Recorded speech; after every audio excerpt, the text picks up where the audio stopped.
You know, Maine has long been known for its natural beauty, whether it's the ocean-carved cliffs of the coastline or the wildlife-rich northern woods. It's definitely a hot spot for wildlife, nature, and landscape photographers. Join me this week as we explore this area in hopes of getting some great photographs. I'm your host, Doug Gardner, and thank you for joining me on another Wild Photo Adventures.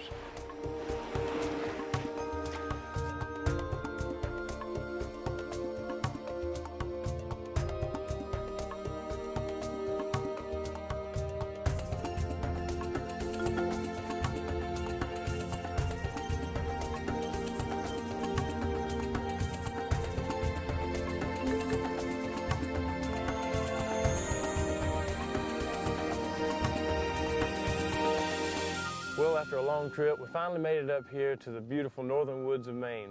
Now this week we're going to be trying to photograph some moose, loons, and possibly some scenic shots of this wonderful place. This week we're with Master Guide Mark Patterson of Northwoods Outfitters. Mark, appreciate you inviting me up here, man. I'm looking forward to this. How did you get into guiding in this area? Well, I actually grew up in Abbott Village, which is about 20 miles south out of Greenville. Grew up in an old farm, about 100 acres. You know, I always got up in the morning and out the door I went. I would hunt my way to high school. Basically, my father's always been an outdoorsy person, so I picked up a lot of good traits that way. Eventually, I made my way to college. I went down to the University of Maine in Machias, got myself a Bachelor of Science in Recreational Management, and ended up picking up a guide's license my first semester in school as a way to work my way through college. And pretty much been using that ever since. I've been a practicing Master Maine Guide for approximately 12 years now. Okay. About 9 years ago, my present boss, Mike Booton over Northwoods Outfitters, found me working in a state park with a guide's license and wanted me to start doing some wildlife trips for him. Bringing out both professional photographers and recreational viewers. Well, I tell you what, this is a beautiful place. It really is. I can't wait to get started. I know, as you told me, the last 2 hours of the day and the first 2 hours in the morning, that's prime time for moosing. Yep. And you ready to get started?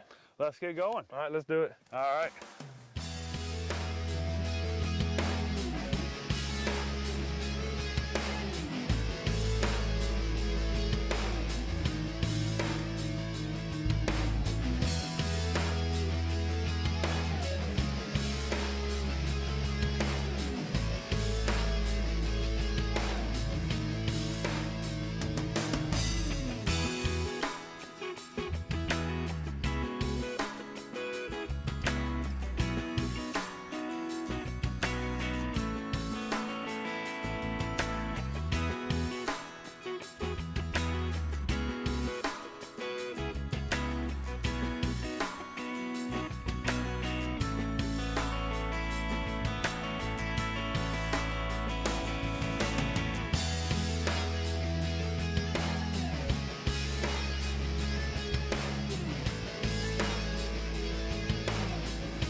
You want to be real careful in the mud. Some places this gets very deep. Try to keep your arms out in case you go all the way down. I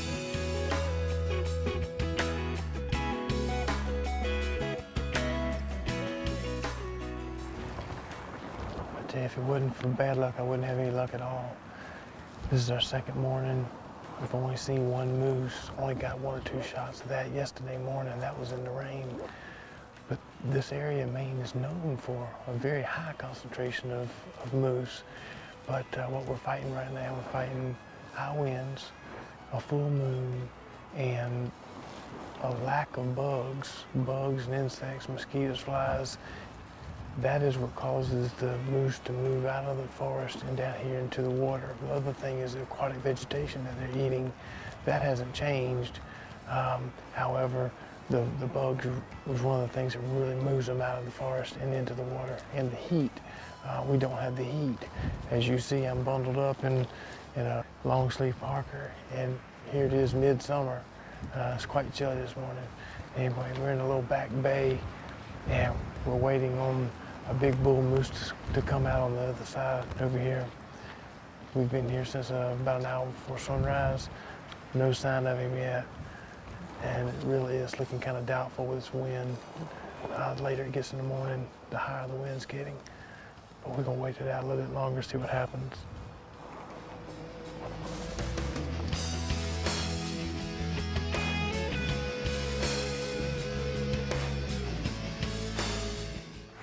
I just stepped out over here.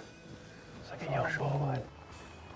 Looks like the sun's gonna get behind the clouds here in a minute. And it should give us a good opportunity. Okay. Problem is, he's 200 feet away from us. Right. He's gonna work our way down in that cove. And we're looking straight into the sun here. We're looking straight into the sun. So as we go to approach it, we ain't gonna be able to see nothing. Right. Until we can get down into the far shoreline and get our sun at our back again. Which, like I said, is the direction east is coming. We do have a bit of a problem with our smell. Yeah, the wind's blowing all our scent straight to her. Yeah, right now we're still covered due to a lot of this sweet laurel in the area, creating this really nice scent in the area. Yeah, we're losing that light. Yeah, these clouds in and out, in and out. I mean, it drops that light to zero. We may want to be patient. He's moving at the moment, so if he continues to move, and as long as he comes across and cuts to the left, he's going to come back out into another cove. We got to paddle back out and around this We point. got to paddle back out around this point. It will take that moose a while to get out there, so that will give us a nice advantage. I just walked into the woods. I've got a real good idea where he's going. I'm going to try to get us over there, get set up. Okay. We should be able to have good sun. We've got about 15 minutes to catch him at his crossing point. Well, we got to scramble. So we got to scramble and stay quiet. All right, let's do it. So let's get moving.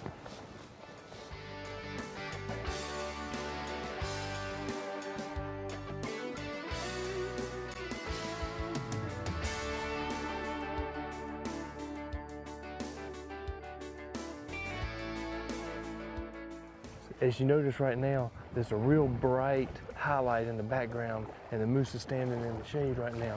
So that's a really, really tough situation to try to expose the picture for. To my eye, it's absolutely gorgeous, an amazing experience, and but it's not a good situation to photograph. Now, just that quick, you notice that because the clouds are coming in and out, now it's a very monotone, more even, less contrasty situation, so it's easier to expose for. Now, just as fast as I said that, now I have another bright background, so you really have to choose your scenarios very carefully. Watch that light, it can change in just a few seconds, as you've just seen. So Doug, one of the things else you have to be very careful with out here is we need to not look like a person. So that's why when we got out of the boat, I said make sure you keep your back hunched. We're up next to the shoreline. These guys have, it's not that they have really poor vision, it's that they don't see in details. And by keeping something for a backdrop behind us, you know, even though you guys are all nice and camo and I'm wearing a bright red life jacket, this jacket don't make a bit of difference. They really don't see in color at all. But as long as we're keeping something behind me to try to hide that human silhouette, he don't think we're a human. We can be anything from a duck to a moose as far as he's concerned.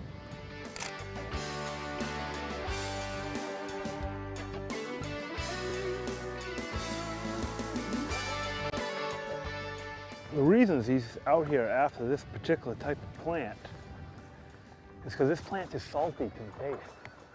A lot of different aquatic plants have about 10 times the amount of sodium in them that your dry bushes do. And moose, being a vegetarian, you know, large vegetarian at that, they have a craving for salt. I mean, they like salt like we like sugar. Especially during the summer months, they need that. The salts are also helping with developing those antlers. It's one of the important minerals they need. The other really tough thing this morning is we're having to hunt this moose. I mean, we paddled in by canoe, hiked through the woods, came down the beach, waded through the water, and now making our way down this pebble beach. And because of that, I wasn't able to bring a proper tripod this morning. I had to use the monopod, and we got a really stiff wind in our face, and it's kind of shaking the camera all around. So I'm having to wait in lulls in the wind, kind of hold my breath, try to get a real stable platform because I'm shooting a 500mm lens. It's tough this morning, but I think overall we're going to end up with some really great shots. We just need him to turn around, start feeding back this way.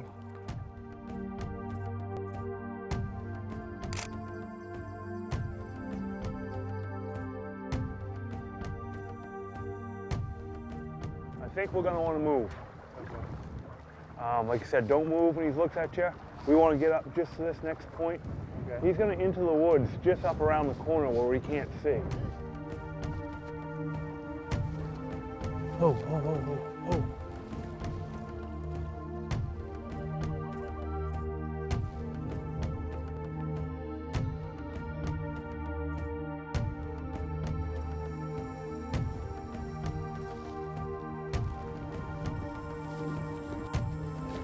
Head down, that's good, that's good.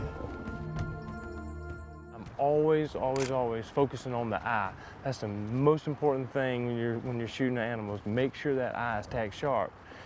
But it's a large animal, and there's a lot of distance between his eye and the end of his body. And that's a lot of animal to try to get in sharp focus. And so I want to have some depth of field. That's the reason I'll use something like a 5.6 or F8. But at the same time, especially in a situation like this where I don't have the greatest stability in the world, I got to take advantage of every little bit of shutter speed I can to help stop that movement.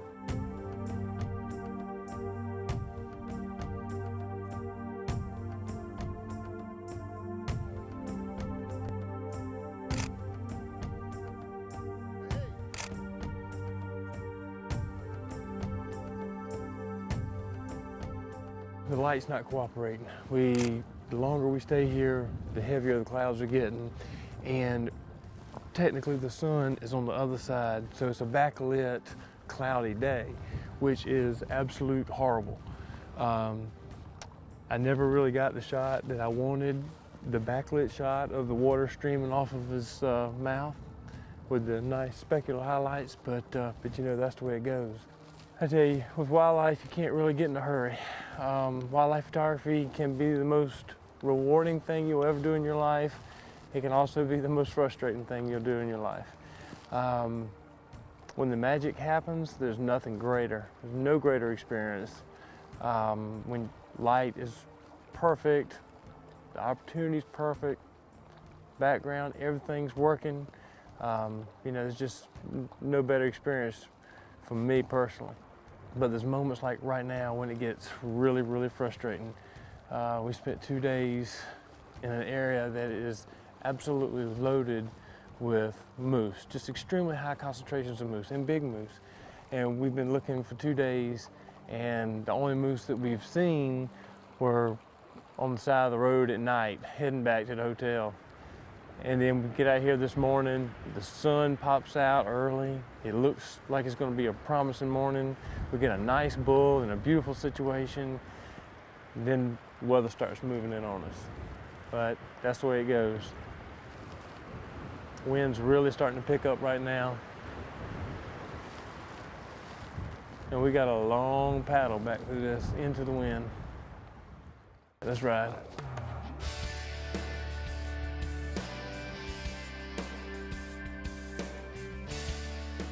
Let me show you something real quick. Okay.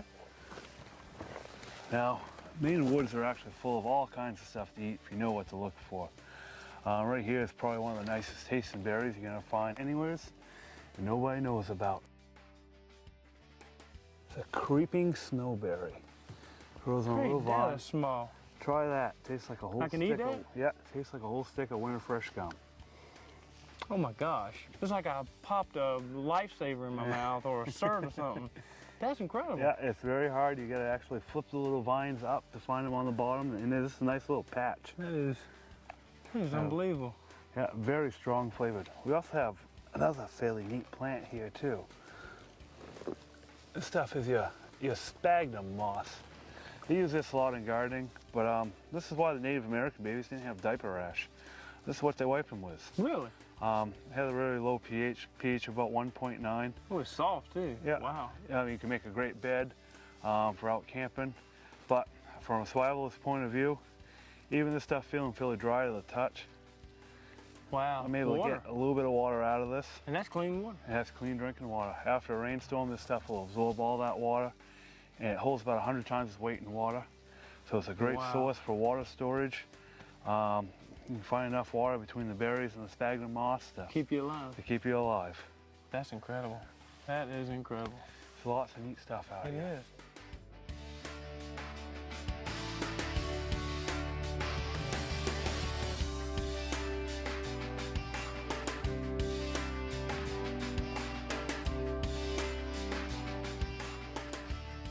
Doug, we got nice cow and calf tracks right here. I think there's a great chance they're out in the pond, but make sure we stay nice and quiet. We still need to sneak a canoe in here. So keep your movements very slow. Let's go take a peek, see if she's here. Okay.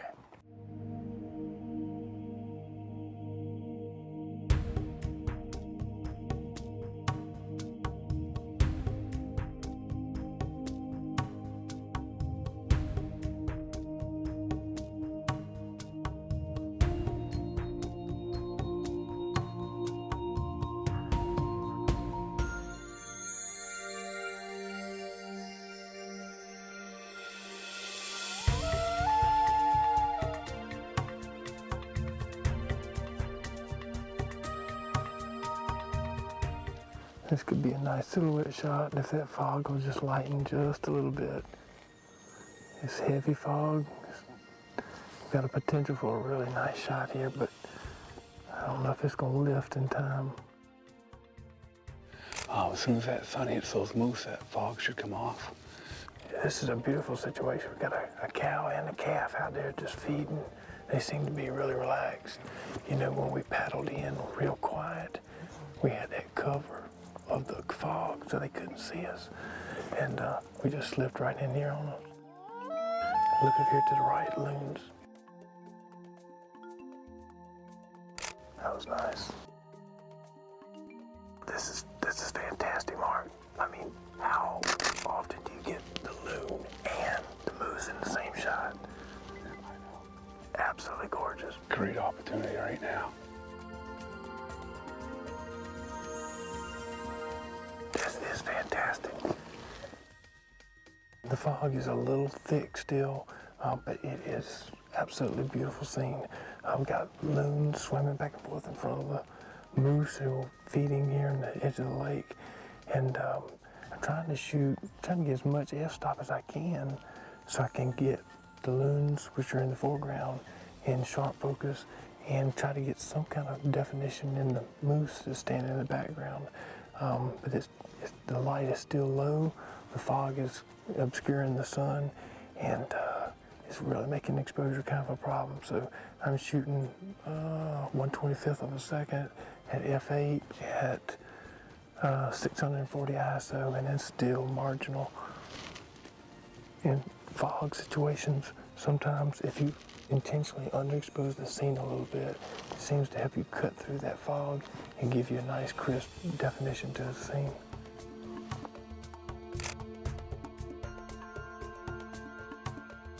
We may have a good opportunity to get a good close-up on this guy. We'll have to shoot from the canoe. We can keep it fairly steady. We need to get on the move. Okay.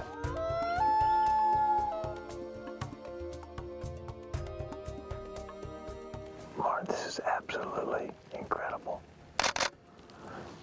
Sneaking up on these moose by canoe is definitely the way to go. The sun is in absolutely perfect position right now. Great scenario here. Mother and calf in the fog, feeding in the water, completely relaxed, and we are probably less than 50 feet from them. Well, you can certainly even see the bug bites on the back of their legs. These guys are so badly plagued by all the little insects and ticks and leeches and mosquitoes that just feed on those poor moose. When you're in a situation like this, and you're in an unstable platform, a tripod is not the best option. Go with a smaller mid-range zoom lens and hand hold it. Make sure you have your image stabilizer on. This is a perfect situation for that. And if you just brace your elbows on either side of the canoe or on your knees and relax, calm down, get your breathing under control, you can get some amazingly stable shots.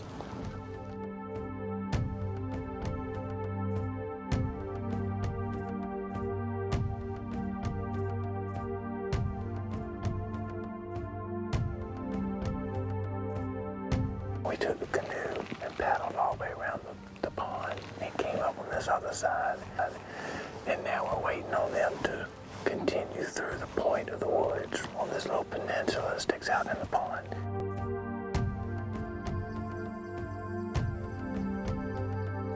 Our instinct paid off. The cow and the calf have made it back out of the woods, back into the pond and crossing this shallow, narrow.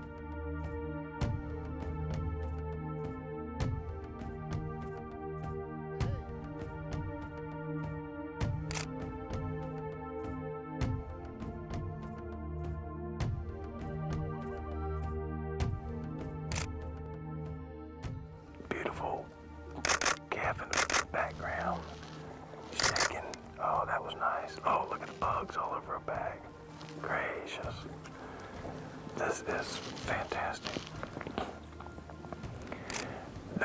Now that the light has changed a little bit, the fog has lifted, the way I'm getting my exposure is I'm actually metering the green reflections in the water.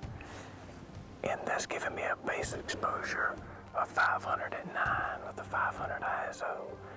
And then I'm overexposing just about a third to 2/3 of a stop. And it seems to be dead on. It looks like they're probably getting towards the end of their feeding routine. It's starting to get a little later in the morning. Well, let's keep moving.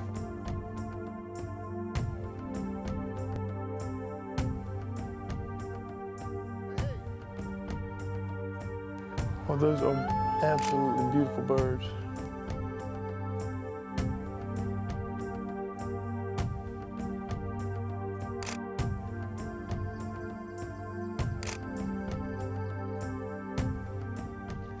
Well, this is probably a first for everybody, seeing Doug Gardner shooting a big lens handheld without a tripod, because everybody knows I preach tripod, tripod, tripod, and I stick to my word on that.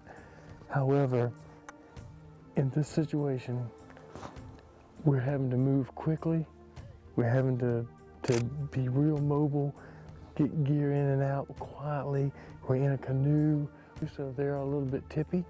And so I found that using this 500, just resting it on my knee, using the image stabilizer with a very high shutter speed is really giving me some fantastic shots. I'm actually getting a cramp. I'm shooting so much in my wrist and my back.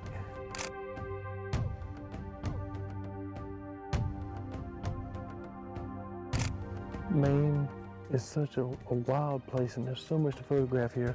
So we're going to take advantage of this and go try to find us some other opportunities. But this has been special.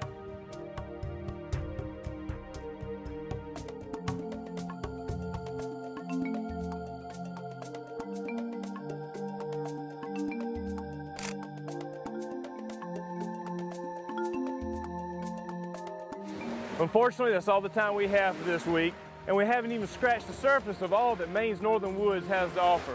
Be sure to join me next week. We're going to be on Maine's legendary coastline, trying to find even more great wildlife opportunities. More information about this week's show is available online. Remember, it's not just about a photograph, it's the outdoor experience. I'm your host, Doug Gardner, and thank you for joining us on another wild photo adventure.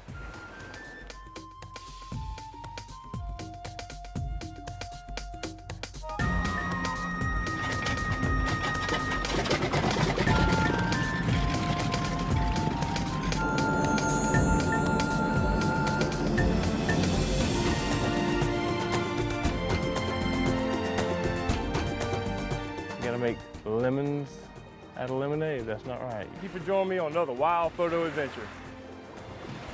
Boom, boom, boom, I'm in. You can share with us some of the great wild blah, blah, blah. After a long trip up here to Maine, we're finally here and I'm ready to start my At the long-term. Scenics. Mark, how have you... Cut. Good.